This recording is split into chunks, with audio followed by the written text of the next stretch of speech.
Oi, vamos a mais uma aula de Direito Processual Civil 1. É uma continuidade das aulas que são ministradas na Faculdade Catedral aos acadêmicos, para que eles reforcem o conteúdo que foi ministrado em sala de aula. Então, uma boa tarde, um bom dia ou uma boa noite aos acadêmicos da Faculdade Catedral. Vamos hoje falar de substituição processual e quando eu falo de substituição processual, eu tenho que lembrar que alguém vai sair do processo. Um terceiro vai entrar no processo. Então eu tenho o substituído é parte no processo.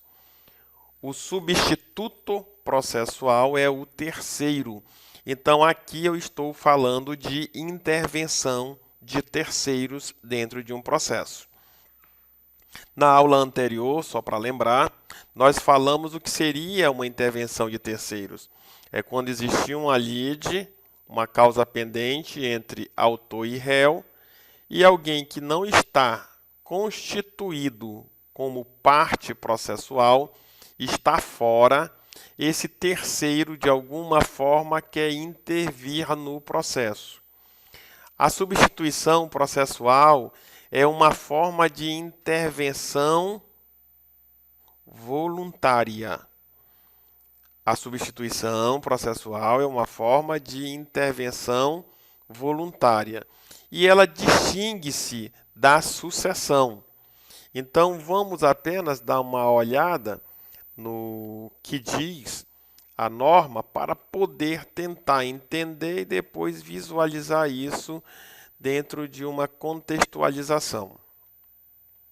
Primeiro, é sempre bom trazer em mente que, para poder postular em juízo, é necessário ter interesse e legitimidade. E nós vamos falar muito como nós vamos encontrar esse interesse de agir. Um terceiro tem interesse de agir. E um terceiro também pode agir quando ele tiver a legitimidade. Então, teria o interesse e a legitimidade. No caso do artigo 109, para evitar uma busca frenética ao judiciário, ele colocou que, havendo a alienação da coisa litigiosa ou do direito que está em litígio, por um contrato ou por qualquer ato processual, extraprocessual, entre vivos, não vai alterar a legitimidade das partes, ou seja, quando alguém aliena uma coisa, ele deixa de ser o titular do direito lesionado. E mesmo ele deixando de ser o titular do direito lesionado, por já ter proposto a ação, o artigo 109 garante que ele possa ir até o final, mesmo tendo alienado a coisa que está no litígio, ou mesmo o credor tendo cedido o direito a outrem. Então, o comprador ou cessionário, eles podem intervir. Observa-se que quem está no polo é o alienante. A ação já está em curso. O alienante ou o cedente do direito, eles estão no polo ativo, passivo da demanda. Eles que estão na ação. O comprador, e não alienado, o comprador, ele pode pedir para fazer a substituição, porque ele passa a ser o novo legitimado. Lembrando do artigo 189 do Código Civil. O interesse de agir começa no momento que houve a violação de um direito ou ameaça de um direito. Também é o que diz o artigo 2º. É necessário agir para que se possa provocar o judiciário e o judiciário dar uma resposta satisfativa. Vamos analisar que ninguém pode pleitear em nome próprio direito de outrem, salvo, e olha que a legislação faz as exceções, quando autorizado pela lei, pelo ordenamento jurídico. Aqui do artigo 109, eu tenho uma exceção à regra do artigo 18. Porque quando a pessoa faz a alienação da coisa, ela deixa de ser o titular do direito. Então, deixa de ser legítimo. Mas a lei diz que ela vai permanecer com a legitimidade e vai continuar pleiteando em juízo o direito do comprador ou do cessionário no nome próprio, porque foi ele que entrou com a ação. O artigo 109 diz, olha, não há necessidade de mudar os polos da demanda, porque houve alienação. Significa que, por exemplo, o alienante vendeu a coisa e está disputando com a outra parte, vamos fazer de conta que é a parte autora, retomando um imóvel ou emissão na posse de um imóvel que ela é dela. Só que esse imóvel que ela está disputando, ela já vendeu para outrem, mas tem porceiro lá no imóvel. Então, o que acontece? Nesse caso aí, o comprador do imóvel não precisa substituir o alienante. Vamos pensar aqui no parágrafo 1º. Adquirente é aquele que adquiriu a coisa. Então, adquirente aqui está relacionado a coisa. Cessionário aqui está relacionado ao direito, a um crédito.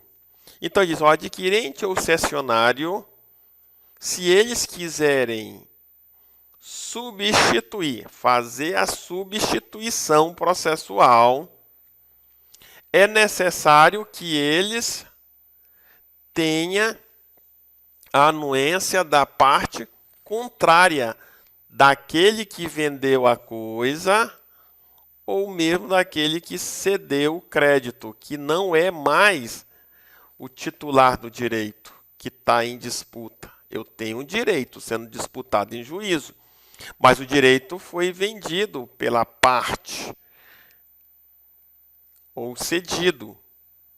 Para que esse adquirente, olha, eu quero fazer a substituição. Não gosto de utilizar esse termo sucedendo porque ele confunde com a sucessão. Então, o ideal seria que se o legislador colocasse substituindo o alienante e o cedente. Nós estamos falando de substituição processual. Então, para substituir, olha, eu quero peticionar nos autos para substituir, ficar no lugar, tirar o alienante e chegar ao comprador. Ou tirar o cedente do direito e o cessionário. Porque o alienante e o cedente não tem mais interesse, e vamos dizer assim, o interesse jurídico na causa. Se ele ganhar ou perdeu, não vai lhe afetar porque ele já passou para outrem. Já está com o adquirente, já está com o cessionário. Para poder garantir os direitos, o adquirente e o cessionário pode dizer, não, eu quero intervir nessa ação, substituindo aquele que me vendeu, daquele que eu comprei o direito. Eu sou o novo legitimado. Eu tenho mais interesse na causa. Então, ele pode solicitar isso de acordo com o parágrafo 1º. Mas para fazer a substituição, que é a alteração do polo ativo, há necessidade que a parte contrária, que está litigando no polo contrário, aquele que alienou e aquele que cedeu, diga, eu consinto. Aqui ele está pedindo uma anuência. É necessário dar anuência. Não basta tão somente a ciência. Tem que ter a anuência, a concordância. No parágrafo 2º diz que o adquirente ou cessionário, aquele que não é mais o legitimado do direito que está em disputa, poderá intervir no processo como assistente litisconsorcial. O adquirente, melhor dizendo, é aquele que quer ingressar no processo. Ora, vamos tentar voltar um pouquinho aqui. Tirar todas as dúvidas. O alienante vendeu, tem um adquirente, uma coisa. E o adquirente que tem o interesse diz, eu quero entrar no processo. A parte contrária do alienante vai dizer, eu não aceito a substituição processual, que deixe o alienante ou o cedente no polo ativo da demanda. Não aceito. O que é que ele faz? Esse adquirente, por ter legitimidade, ele vai pedir a assistência litisconsorcial, que nós já estudamos. Ou seja, todos os direitos da parte autora, porque ele é litisconsórcio. Ele vai ser adversário da parte contrária também. O interesse dele é que a parte contrária perca e ele ganhe o direito, aquilo que ele já comprou do alienante, ou mesmo comprou o direito do cedente. Então, ele vai ser compor no polo junto com o adquirente. Qual é o problema que dá para o adquirente cessionário? Ou ele entra para substituir, ou ele, da mesma forma, vai entrar para ser litisconsórcio. Então, em vez de ser um contra o adversário, vai ser agora dois, tanto o adquirente como o alienante, ou o cedente e o cessionário. Os dois vão estar no polo da demanda, em vez de um sair. A legislação deixou claro assim, você não altera, não é obrigado a substituir, mas se você quiser, você tem que ter autorização da parte contrária. E se a parte contrária não aceitar, você entra da mesma forma agora como assistente litisconsorcial. Perde algum direito em relação à parte principal? Não, tem o mesmo direito da parte principal. Vai postular, vai sofrer os efeitos e pode praticar todos os atos. Aqui é uma assistência litisconsorcial, não é uma assistência simples. Então, a parte contrária, aceitando ou não aceitando, o adquirente ou o cessionário ele vai entrar no processo. Seja como substituto processual ou seja como assistente litisconsorcial. Vamos tentar entender isso numa ilustração. Vamos fazer de conta que o objeto da demanda é um carro ou uma casa. E existe uma ação já proposta, o dono, provável dono do imóvel, e um réu, que é aquele que está na posse de um imóvel, está com a posse de um bem que não é legítimo. Então o autor está solicitando. Só que esse autor, como ele tem, olha, garantia que eu vou ganhar o processo, não é evicção, ele pode fazer uma alienação.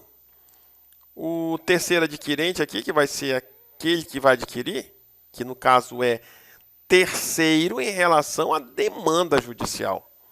O terceiro vai dizer, não, eu quero adquirir esse imóvel, eu quero essa casa, eu tenho interesse nela. E acerta um determinado valor e o autor diz, olha, está em litígio. Ele diz, não tem problema, eu continuo o litígio para você e assumo toda a responsabilidade. Então não há de se falar aqui em evicção, porque é conhecedor que o imóvel, o bem que ele está comprando, está em litígio, mesmo assim ele quer comprar. E assume e suporta todos os prejuízos caso venha. Então, esse terceiro aqui, que fez o negócio, ele vai ter agora interesse em que essa causa seja ganha pelo autor.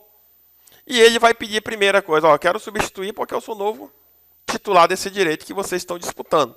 A parte autora, que é o alienante, me passou todos os direitos do bem. Então eu sou o titular do bem, apresenta para o juiz e apresenta para o réu para manifestação. A parte ré não é obrigada a aceitar a substituição. Troca-se substituição, troca-se autor pelo terceiro.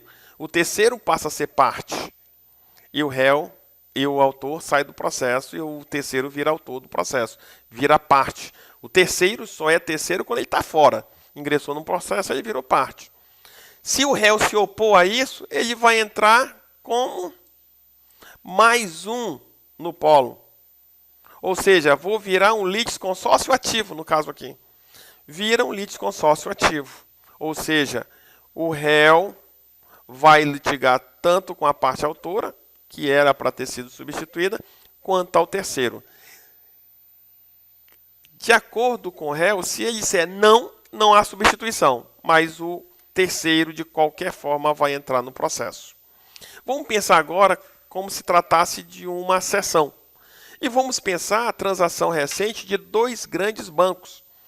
O HSBC foi comprado pelo Banco Bradesco.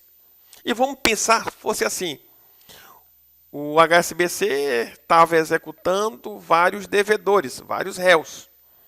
Chegou um momento que o HSBC chegou e disse, vou vender todo o meu ativo e meu passivo para um determinado banco. E o banco disse, eu assumo o risco de todas as ações.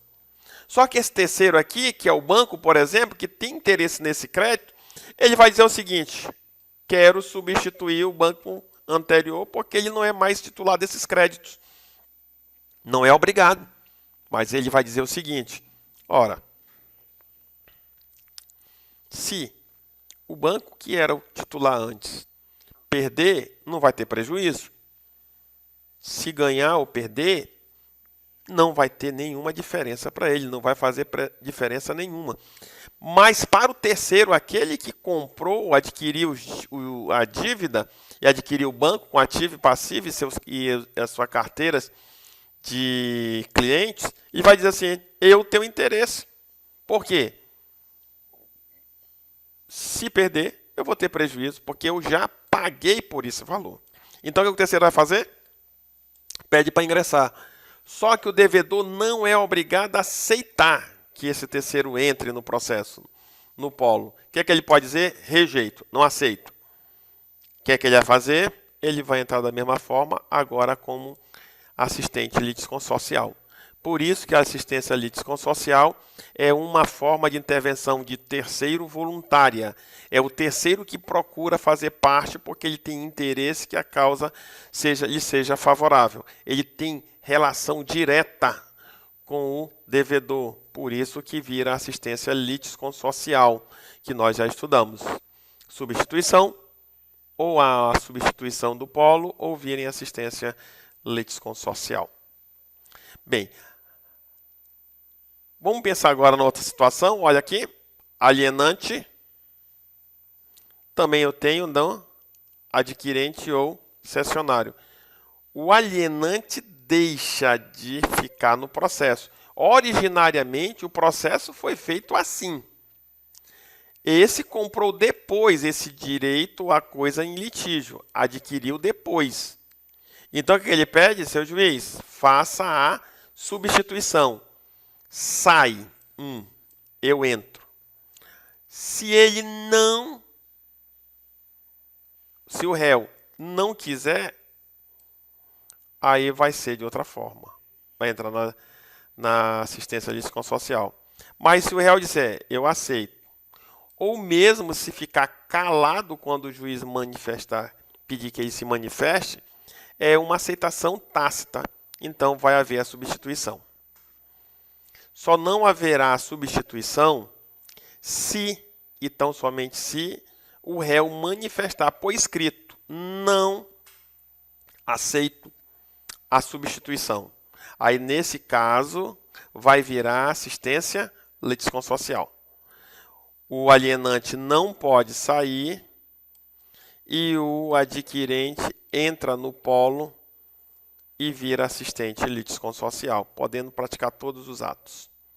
Todo e qualquer ato, porque ele tem ação direta contra o devedor. O devedor passa a ser seu devedor. Tranquilos? Vamos para agora a sucessão, e por isso que eu digo que eu não gosto daquele termo sucedendo, e sim um termo substituindo. Porque enquanto na substituição eu tenho um ato entre vivos, a venda ou a cessão de um direito, na sucessão não, tem um ato que a pessoa vai ter que sair por morte. Eu tenho um efeito, a causa morte. Se eu tiver a causa morte, não pode continuar no polo da demanda. Por quê, professor? É simples. O artigo 2º do Código Civil diz que só tem personalidade jurídica o nascimento com vida. A partir do nascimento com vida, começa a personalidade civil. E ela termina com a morte. Ora, se não tem personalidade civil, não pode ser parte no processo. O artigo 2º é bem claro. Só pode ser parte no processo quem tem vida. Ora, se não tem vida, não é parte. Professor, então quer dizer que o nascituro não pode ser parte no processo? Claro que não. Ah, mas ele não tem, desde a concepção, não é garantido todos os direitos dele? Sim. Mas nesse caso, desde a concepção até antes do parto, quem pede em nome próprio é a própria mãe, de acordo com a Lei 11.804. A própria mãe postula direito do nascituro em nome próprio. O nascituro não tem nome, não tem personalidade civil. O morto perde a personalidade e quem passa a ser o representante dele no processo são os seus sucessores. Por isso, havendo a morte de uma das partes, seja no polo ativo ou seja no polo passivo, existe a sucessão processual. Sempre eu vou levar sucessão com evento morte. Então, vai haver a sucessão. O de cujo sai e entra os sucessores no processo, naquele polo. Vamos pensar, então, agora em oposição. Superada a sucessão, que também é uma forma de intervenção voluntária. Professor, por que sucessão voluntária? Porque o juiz não obriga que os sucessores substituam. Se os sucessores no polo ativo não o substituir, o juiz vai extinguir o processo. Se os sucessores deveriam substituir o polo passivo e não o fazem, o juiz aplica-lhe a revelia e continua o processo à revelia daquele que não atendeu à diligência jurisdicional. Vamos agora, então, para oposição. O que é oposição? Mas, professor, oposição não tem nada a ver com terceiro, porque ele não está no grupo do terceiros. Realmente, se eu abrir o CPC, eu não vou encontrar oposição como intervenção de terceiro. Mas ela é uma intervenção de terceiro. Será que é? É. Porque assim, ó, quem pretende no todo ou em parte coisa ou direito que estão em litígio autor e réu, poderá, até ser proferida a sentença, oferecer oposição. Olha só, quando tem uma assistência, o terceiro quer assistir uma das partes para ver se uma das partes ganha. Na oposição tem um terceiro também. Um terceiro que quer modificar essa situação aqui. Ora, se alguém está de fora e quer modificar uma ação que está em curso, esse alguém de fora é chamado de terceiro. Então, por mais que não esteja no rol de intervenção de terceiro explicitamente, implicitamente trata-se de uma intervenção de terceiro. Como seria esse terceiro iria atuar, mexer, modificar esse processo? Opondo-se. Opondo-se ao direito que as partes estão litigando no juízo. Ele não quer auxiliar uma das partes, ele quer se opor às duas partes.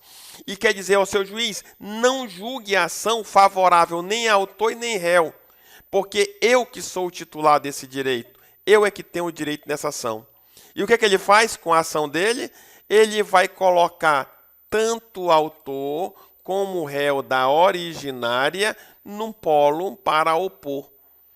Essa ação que ele entrou aqui, como terceiro, ele quer modificar um resultado nessa outra. Então, se ele está intervindo numa ação, é um terceiro intervindo numa ação, e o juiz é obrigado a julgar essa ação contrária aos dois se ele reconhecer o direito desse terceiro oponente. Ou então, primeiro julgar que não tem direito para depois decidir qual dos dois tem direito. De qualquer jeito, esse terceiro está intervindo no resultado da ação originária. Por isso, trata-se de oposição de terceiro. No caso, a oposição é quando um terceiro se opõe contra as duas partes. Ele não quer que nenhum dos dois ganhe. Na assistência, o terceiro ele quer auxiliar uma das partes porque ele tem interesse que uma das partes ganhe. Na oposição, não. Ele vai intervir no processo, ele vai tentar paralisar o processo para ver se as partes não ganhem, quer que seja favorável a ele. Olha só, quando eu entro com uma ação, uma petição de oposição, eu tenho que entender o artigo 683, agora eu vou melhor visualizar. O oponente, aquele que está se opondo a uma ação originária que está em curso, vai ter que atender os mesmos requisitos para a propositura da ação. Quais são esses, professores? Dos 319, uma petição inicial. Os mesmos requisitos de uma petição inicial. Então, a petição de oposição ela vai ser distribuída por dependência. Olha aqui a conexão. Qual é a conexão? O oponente tem interesse na causa aqui, deles, que está pendente. Então, ele tem a causa de pedir é comum aos dois. Então, eu tenho uma distribuição por dependência, porque aqui encontro a conexão. Aquela conexão que está lá no artigo 55 do CPC. Se há conexão, tenho que pedir a distribuição por dependência. Por quê? Seu juiz, você não pode causar insegurança jurídica. Ou você vai dar favorável ao oponente ou favorável às partes da ação originária. Quem é o réu aqui? Autor e réu da originária. Esses serão os réus e terão que apresentar uma contestação a esse pedido inicial. E o que vai acontecer com esse processo? Olha só, na dependência, o réu terá 15 dias para se manifestar. E se não se manifestar? O que acontece? Vamos ver já. Observa que o oponente ele vai entrar contra o autor e o réu da originária. Se o réu reconhece, o réu sai da oposição. Aquela primeira ação já ficou prejudicada. Então, olha só, se o réu reconhece aqui, essa ação já fica prejudicada. Então, o juiz já sabe, ou ele vai dar favorável ao autor ou ao terceiro. Verificou que o terceiro aqui vai se manifestar e pode prejudicar essa ação aqui, então eu estou diante de uma intervenção de terceiros. Vamos mais à frente, se o réu sair, a oposição vai continuar contra quem? Contra o autor. Até o autor desistir ou o juiz julgar quem tem direito. Primeiro, o juiz julgará a oposição para saber se o oponente tem direito. Havendo direito, ele vai julgar a ação originária. Olha só. Quando ele apresenta a contestação, há um apensamento no processo e vai sair apenas uma sentença para os dois. Por quê? Segurança jurídica. Não vai ter outra sentença, vai ter apenas uma sentença para os dois processos, julgando os dois processos por causa da segurança jurídica. Por isso, estamos diante de uma oposição de terceiro.